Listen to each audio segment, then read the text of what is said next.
Alright guys, welcome back to another Motorsports production. So today I'm going to show you guys how to go through and diagnose your airbag light and how to go through and replace the clock spring. So I'm going to go through that and show you how it all works and what I did to diagnose it and how I diagnosed it, and fingers crossed how I fixed it.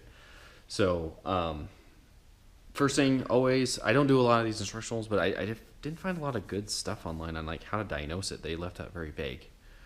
So before you touch your airbag system, you do want to go ahead and disconnect your negative battery cable and wait about 10 minutes is what they recommend to let the system discharge all the capacitors and things so that they don't cause a false reading and cause one of the airbags to deploy. It's not fun, it's loud, and yeah, it's a surprise too. I had it happen when I was messing around with some Volvo seats, when I put some Volvo seats in my other truck. So I hit side airbags in the seats and they deployed when I gave them power. That was awesome because it ruined my seats. Anyway, so first we'll go through on how to take everything apart, and then I'll go through the diagnosis of how I diagnose this, and we'll go from there. So this is going to be a little tricky since it's going to be one-handed. I don't have a good tripod for this, so we will do our very best with what we have. I might stop the video a few times, tell you what I'm going to do the work, and then come back. So, alright guys, so this is for at least an 01 to 04 Tacoma, which you can't see in here, so we might want to get some light on the subject. Lucky for me, I can do that. Alright. There we go. Get some more slack in the line. A little more slack in the line. There we go. Okay. Alright, so show the culprit here. Alright, so what you have to do on these guys, there's this small, see that little round thing right there? You gotta take that out. It covers over the 30 Torx. There's another one. Let's see if we can get a good look at it. I can't see it very well personally, just right above, yeah, there he is. Right above the cruise control there. There's the other one. You gotta pull those little guys out. Don't lose them, they're really stupidly expensive to get a dealer part from you. You gotta take those two guys out. That'll release the airbag, and I'll show you how that comes apart here in just a sec when I get there. So let's go ahead and take those off real quick. What if I set you right here if you can still see what's going on? You can. Alright, cool. So first I forgot one tool.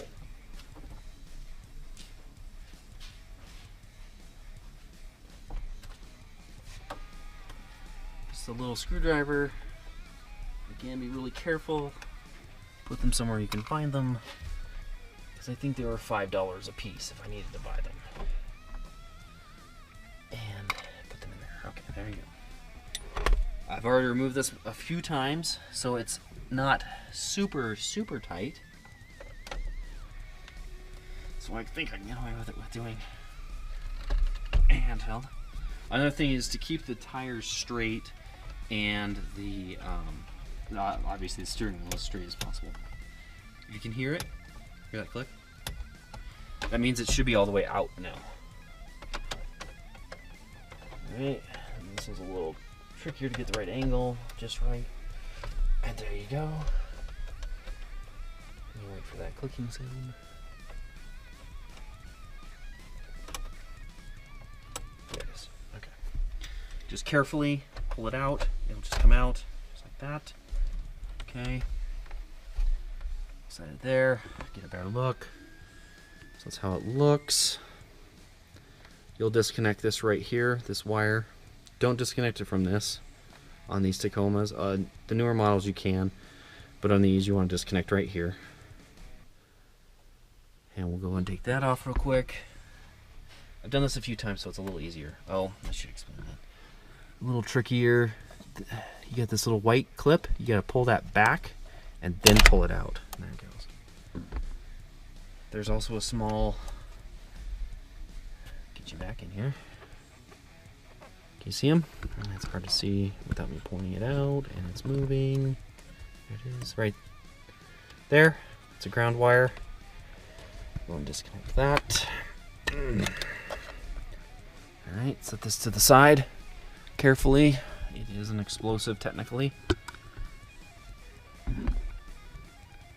If you're careful and you respect it, it's perfectly safe to do all this stuff. If you're a nut and you do stupid stuff, stupid things might happen. Alright, and you take your 19mm. Again, there's a lot of videos out here to do this, but I didn't find some that explain the diagnosis of it all. One interesting thing, folks are saying leave the nut on just a little bit and then wiggle it, then take it off. That eliminates the possibility of you getting whacked in the face. That never happened to me, but you know, it happens. Obviously it happens to somebody, because I'm trying to remember how you gotta take these cables out here. Yeah,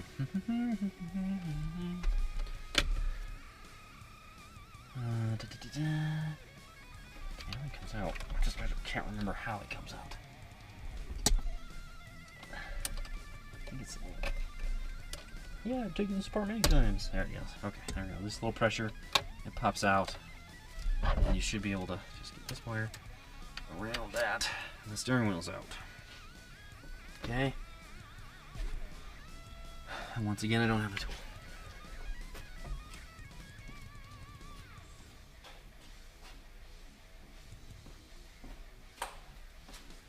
Alright, you got two Phillips heads right here.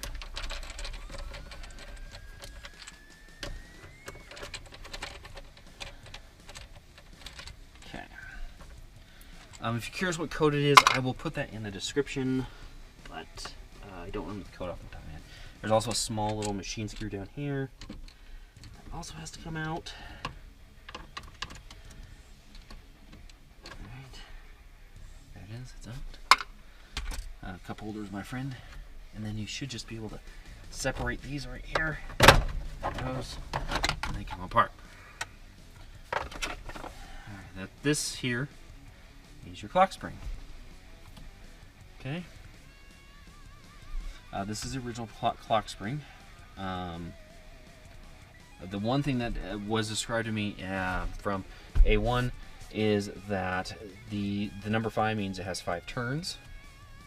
It also gives you some instructions here. It says, before installing, point wheel straight ahead, rotate 2.5 turns to the left end, align the matching marks. That didn't make sense to me, but it makes sense if you have 5 turns, and you just rotate once, and see, I think that was my problem. Right there. I think I had this misaligned.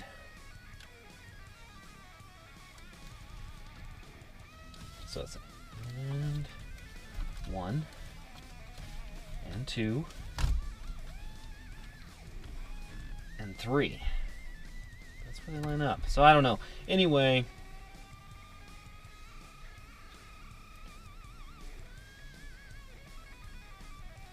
I believe that I screwed this up somehow. But anyway, you can set this so it's squared away correctly, and you don't have to worry about this. This one I don't have to worry about because this is brand new. What's interesting is that it failed not when I was turning a corner, but when I was going perfectly straight. Which is very interesting. But anyway, also FYI, if your horn stops working and you get this light, it may also be a good indicator that your clock spring has died on you. Alright, this comes off. You've got to lift this thing up. I don't know if you can see that. You got to lift this up, get them out of the way. Oh, everybody says to disconnect this one first. Disconnect the black one. Disconnect the yellow one. There we go. Okay, this is a little clock spring. So those instructions, and again, I'll put a link to A1's website as well, so you can explain this. But this one's locked in place.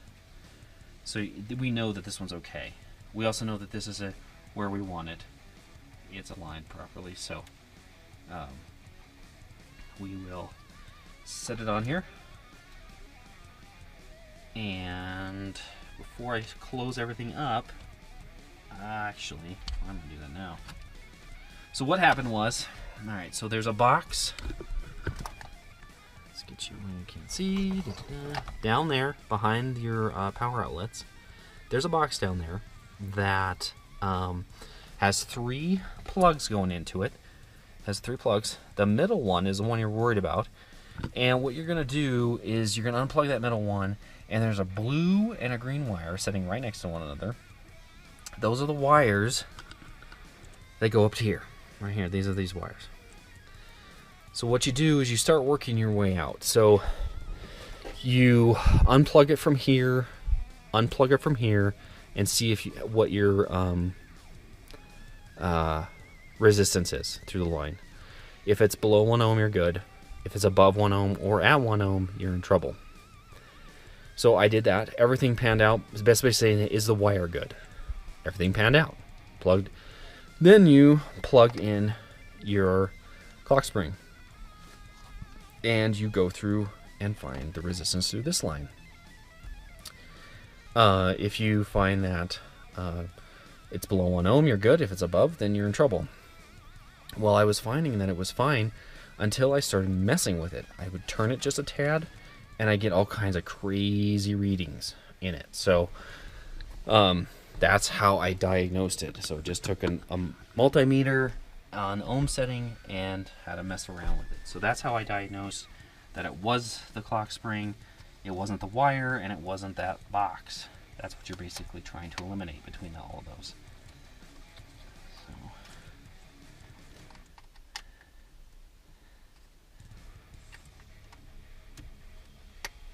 Yeah, easier said than done.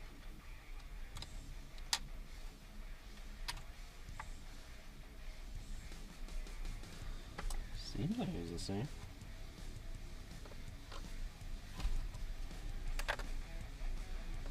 This is a factory one. This was a cheap one off eBay. Just FYI, if you guys are curious. There it goes. So that took a lot of pressure to get that guy up.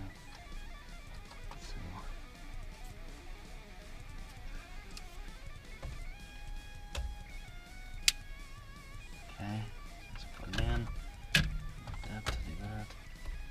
Okay, he's now lined up. Dude, got the fumbles here.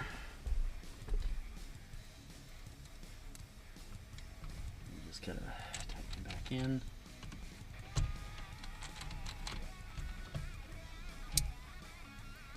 So that's how you diagnose it. It's not too big of a deal. It just takes a little bit of patience and about 20 minutes of your time. And I would say that's all we need. Okay, but for these instructions, don't get all wrapped around it if you bought a brand new one and it's locked in place. Now, if it's not been locked in place, then you do need to start worrying about it and figuring out what you need to do. Yeah, this is. I'm now seeing why it was $15 and versus the $200 for another one. Starting to realize it now. I'm gonna try and loosen them. Maybe I can get a better option if I loosen it just a tad. Line up a little easier.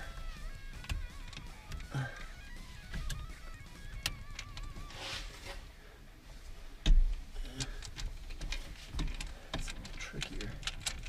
Yeah, so there's the difference between, like I said, the $250 version that you're gonna get from the factory and the $15 one from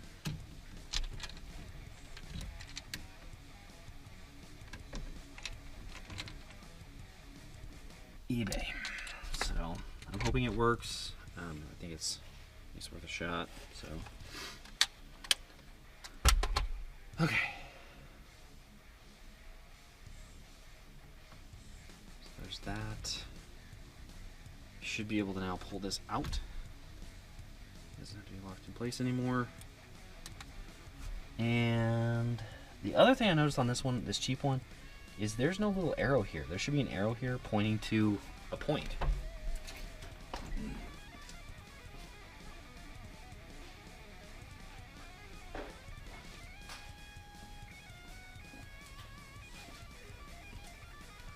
So we're gonna make a little arrow here.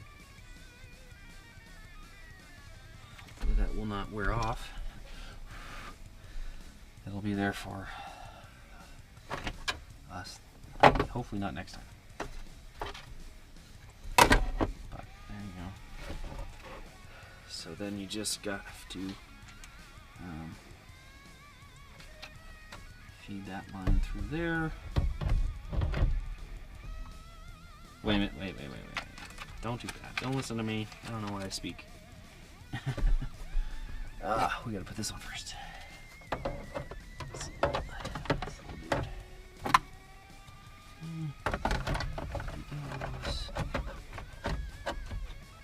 So you can put the top one in first. There's a small tab up on the top. You line up with a metal hole that's on the steering column, and you line those two things up. And that should. Oops, that's far back. They're kind of tricky to mess around. There we go. Once you get them where you need them, they'll slip right in place, but it's just getting them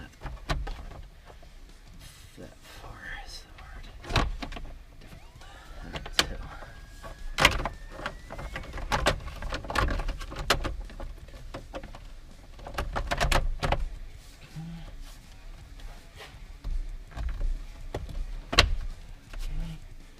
Now they should, when you get them right, they'll be nice and tight together. I've messed it up where I've got them in the wrong spots before, so you know you got them in the right spots when they actually line up right. Okay. Put the two screws here. Tighten them up. They don't have to be super tight, just tight. Just holding the plastic on. Okay. And here goes the metal.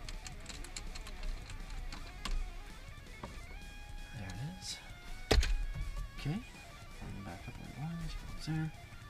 Alright, now I'll stick him on here. Get him there.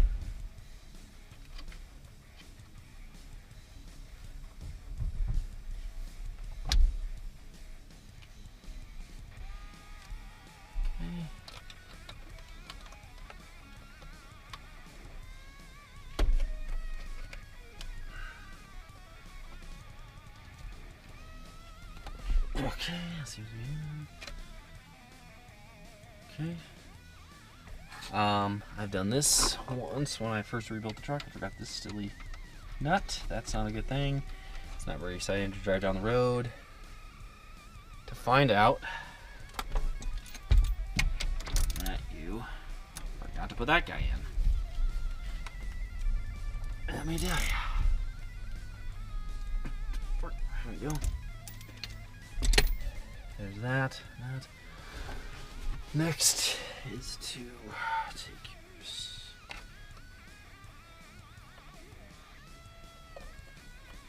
This guy.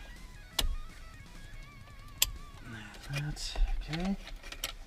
And you stick the ground on here. Don't forget the ground, or else your horn's not going to work. Okay, everything's plugged in. Everything's plugged in. Everything's squared away. Okay. And then we just need to tighten the torques down.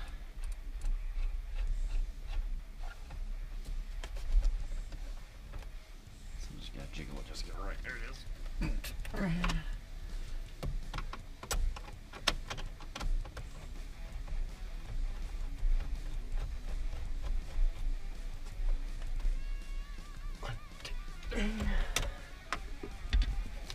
And then you just take your little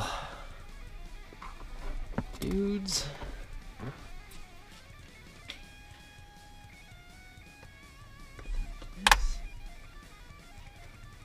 I try to put that tab in a spot that is easy to get to. Fly right, there we go. All right. All right, we'll go ahead and plug in the battery and check the codes and see what's going on. I will cut you guys off for now and come back when we've figured everything out. All right, guys, see you in a minute. All right, guys, back again real quick. So I plugged my scanner in, checked my SRS codes, and there was one left in history, which, before I forget, because I'm going to forget, it was B0101. And that meant that there was something wrong with the driver's side squib, is what they call it, which is the airbag. So it was the clock spring. Horn works now, and the light is out. So normally it would come on by now, but it's perfectly good. I'm probably going to post this video in a few months. I'm sorry, but I just have to, you know, there's some security that I want to keep for my family, and but I'm taking a long trip, and I don't want to stare at that light all the way. I already did that when I bought the truck. It had one for a sensor in the front. There was a sensor up there that I had to take care of for when I first bought this truck. Then I swapped everything out, and everything was good until just recently, and then that was this clock spring. So it seemed like the clock spring was really tight in there. It wouldn't let me get all 5 turns in, so I think there was an issue with it. But anyway, fixed now. We're good to go. Like I said, I won't be posting for quite a while. This will probably be the first video that comes up after I get back. Like I said, I just want security for my family, so I'm not going to be posting videos and saying, hey, I'm going to be leaving. That's just dumb. If you guys do that, stop. Don't post where you're at every single minute of the day. It's dangerous. So people that know more about where you're at and what you're doing have more opportunity to take advantage of you or to hurt you. So don't do it. Anyway, there's my paranoid spiel for the moment. Anyway, I will be doing some videos while I'm gone. I got some washer nozzles. Ooh, exciting! But these are really clogged and they're not working right. I've tried to unclog them and they just aren't doing it. So there's obviously something inside there that's stuck. I can't get out. And I also got some rear seat belts. I don't know if you guys remember, but I modified my extended cab seat belts to fit in the double cab. They work-ish. The problem is that I think they're shorter. So when people get into my truck, they have a hard time getting buckled in because they don't go as far, because the extended cab didn't need to go as far because it didn't have a seat in the way, just a little teeny jumper seat thing in the back. So I think that was an issue, and I'm having a problem getting my daughter in here, and the whole point of double cab is to be convenient, and we're going to make it as convenient as possible. So again, all foreign truck parts hooked me up with some parts for a decent price. So for the price of one new one, I got the whole rear set. So saved some good money doing that. Anyway, I'm going to leave it there. I'm glad to be back, even though I'm not back because I'm doing this before I leave. But I am glad to be back, and I'm glad to be doing videos again, and hope to see you guys here. And yeah, like, subscribe, hit the bell for notifications, all that fun stuff. Yeah, tell your friends. All right, guys, till next time. Peace.